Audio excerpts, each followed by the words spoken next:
भोपाल की अगर हम बात करें, यहाँ रैन बसेरों में किस तरीके का हाल है, इसका निरीक्षण किया सीएम मोहन यादव ने। रैन बसेरे में मुख्यमंत्री ने जाना लोगों का हालचाल। मुख्यमंत्री ने जरूरतमंद लोगों को कंबल भी बांटे। यादगार शाहजहानी पार्क पहुंचे थे मुख्यमंत्री। पीएचक्यू के सामने भी सीएम ने गरीब लोगों को कंबल बांटे और ठंड से बचने में उनको मदद की। तो कई रैन बसेरों का जायजा लिया सीएम मोहन यादव ने और वहां पर जो सड़क किनारे रहने वाले गरीब लोग हैं उन्हें कंबल बांटकर उनकी मदद की। पीएचक्यू के सामने भी सीएम ने लोगों को कंबल बांटे। यादगार शाहजहानी पार्क पहुंचे थे मुख्यमंत्री मोहन यादव और पीएचक्यू के सामने भी उन्होंने गरीब लोगों को कंबल बांटे।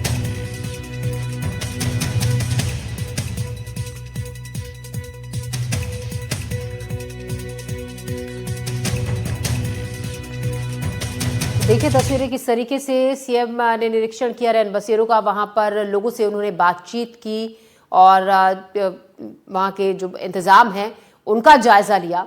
वहां मौजूद लोगों को कंबल बांटे क्योंकि ठंड काफी बढ़ रही है और ऐसे में परेशानी उन्हीं लोगों के सामने है जो सड़क किनारे अपनी रात बिताते हैं, जो सड़क किनारे पूरा दिन बिताते हैं। क्योंकि बढ़ती ठंड में कई जगहों से ऐसी भी खबरें कि ठंड के चलते सड़क किनारे किसी बुजुर्ग की मौत हो गई, एक दो जगह से ऐसी खबरें आई।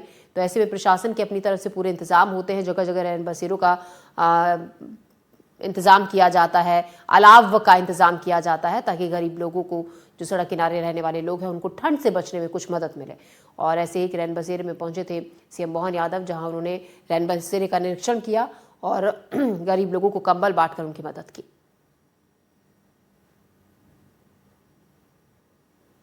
देखिए तस्वीरें, लोगों से बातचीत भी कर रहे थे इस दौरान और जो इंतजाम है उनके बारे में भी जायजा सीएम मोहन यादव ने लिया। कंबल दे रहे हैं वहां मौजूद लोगों को।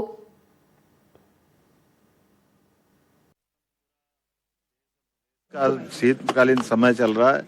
ऐसे समय में हमारे खास करके जो खुले में भाई बहन है, इनको कंबल दे करके उनकी कठिनाई मदद करने का प्रयास किया है। और रैन बसेरा जो नगर निगम के द्वारा संचालित, इनमें सारी व्यवस्थाओं को चेक करने के लिए यहाँ आया हूँ। उम्मीद करता हूँ कि हमारे सरकार के प्रबंधनों के माध्यम से, और केवल सरकार नहीं, समाज भी इस तरह की जागृति लाए। कई सामाजिक संगठन भी लगे हैं, हम सब मिलकर के एक दूसरे के काम आए। कष्ट में, खास करके शीतकालीन समय में, हम खासकर गरीब परिवार की अपाहिज, लावारिस या ऐसे जरूरतमंद जिनको इन सब बातों की आवश्यकता है, हम सब उनका ध्यान रखें। यही मानवता है। मेरी अपनी ओर से एक बार फिर मकर संक्रांति के आसपास तक ये समय चलने वाला है, शीत लहर चल रही है, इसलिए मैं प्रशासन के लोगों से भी कहूँगा कि अगर कोई खुले में है तो उसको छाया वाले स्थान पर पहुंचाए और सब प्रकार के प्रबंधन चाक चौबंद करे। मैंने कलेक्टरों को।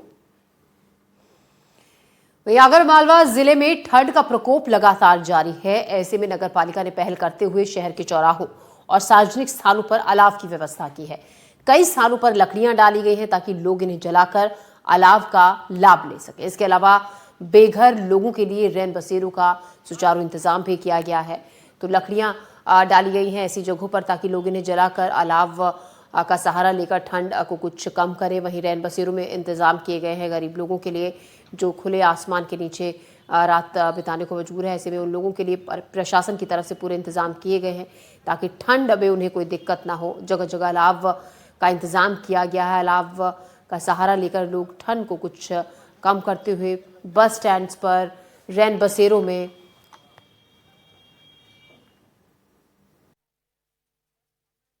हम सब यहाँ रैन बसेरा, जो हमारी मध्य प्रदेश सरकार की महती योजना है कि आश्रय स्थल है हमारा गरीब लोगों का, जो निराधार है। इस प्रकार के जो भी व्यक्ति हैं, अगर यहाँ रुकना चाहे तो यहाँ दशहरा मैदान के पास यहाँ हमारा आश्रय स्थल बना हुआ है, रैन बसेरा बना हुआ है। आप ये देखिए, यहाँ पे पूरी कंबल से लगा के सब व्यवस्था है।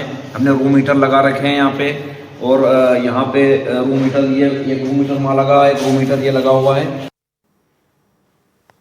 तो हम आपको दिखा रहे थे कि किस तरीके से प्रशासन के इंतजाम है। जगह जगह पर रैन बसेरों में इंतजाम किए गए हैं और पूरी कोशिश है लोगों को रैन बसेरों के अंदर लाने की। जो लोग बाहर खुले में लोगों को मिलते हैं, गरीब लोग, साथ ही अलाव की जगह जगह व्यवस्था की गई है। चलिए खबरों में बढ़ते हैं आगे। इंदौर के दूषित पानी कांड में सियासी घमासान जारी है। इसी बीच भागीरथपुरा में साफ पानी की सप्लाई शुरू हो चुकी है। पानी सप्लाई शुरू होने के बाद दिए गए सैंपल में पानी शुद्ध होने की जानकारी भी सामने आई, लेकिन भागीरथपुरा में लोगों में अभी भी आक्रोश है। देखिए रिपोर्ट।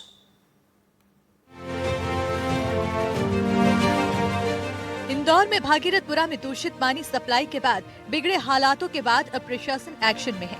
पाइपलाइन सुधारने के बाद इलाके से पानी की जांच के लिए 5 सैंपल लिए गए थे।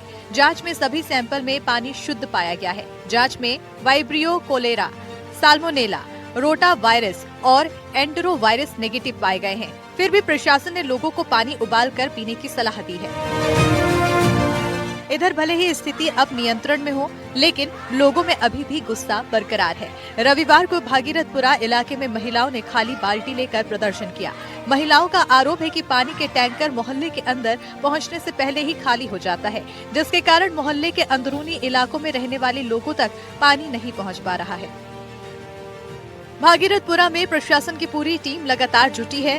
कलेक्टर शिवम वर्मा समेत निगम आयुक्त ने भी मौके पर जाकर हालात का जायजा लिया। भागीरथपुरा में 2 पानी की पाइपलाइन का काम चल रहा है। वहीं प्रशासन अस्पताल में भर्ती मरीजों की भी निगरानी कर रहा है। इस बीच जिला प्रशासन ने इसे लेकर बैठक भी की, जिसमें कलेक्टर ने जानकारी दी कि फिलहाल 14 लोग आईसीयू में भर्ती हैं। सभी के स्वास्थ्य की निगरानी की जा रही है।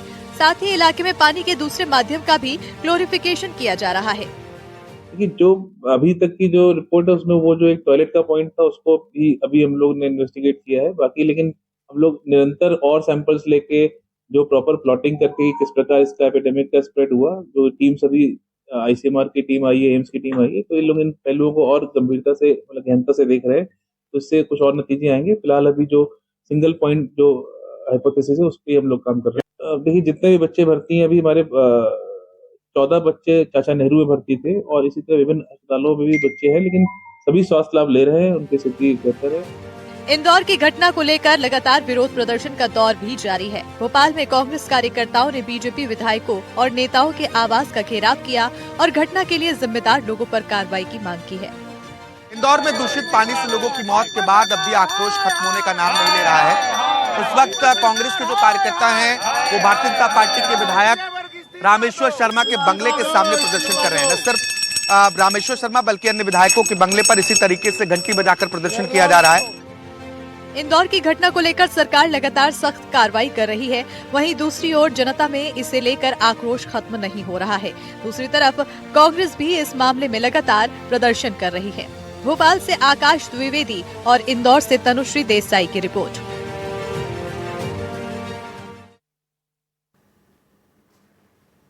इंदौर में जीबीएस बीमारी को लेकर अहम बैठक में शामिल हुए आईसीएमआर के एक्सपर्ट, सीएमएचओ और भोपाल के एक्सपर्ट भी इसमें मौजूद रहे। जीबीएस से बचने के लिए कई मुद्दों पर चर्चा हुई और बैठक के बाद सीएमएचओ ने ये जानकारी दी। जीबीएस न्यूरोलॉजिकल कई वजह से होती है। 2 मरीज में मुंबई के अस्पताल में 2 मरीज भर्ती हैं। सीएमएचओ अस्पताल ने अभी इस बारे में कोई जानकारी नहीं दी। इंदौर में निगम ने पानी की जांच की है। पानी में किसी तरीके के केमिकल की पुष्टि अभी तक नहीं सामने आई है।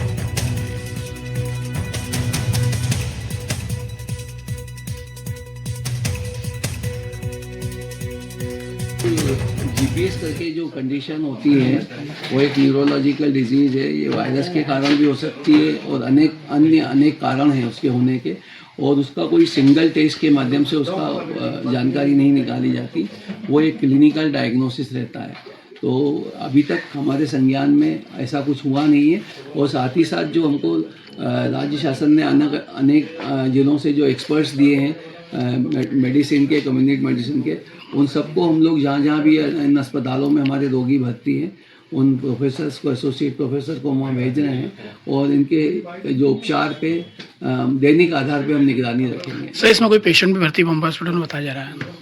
मैंने बताया ना, जैसा कि बॉम्बे हॉस्पिटल में 2 रोगी हैं जो वेंटिलेटर के ऊपर हैं और दोनों ही दूसरे अस्पतालों से शिफ्ट होकर वहाँ पहुँचे हैं। और इसी के साथ वक्त एक छोटे से ब्रेक का हो गया है। ब्रेक के बाद खबरों का सिलसिला जारी रहेगा।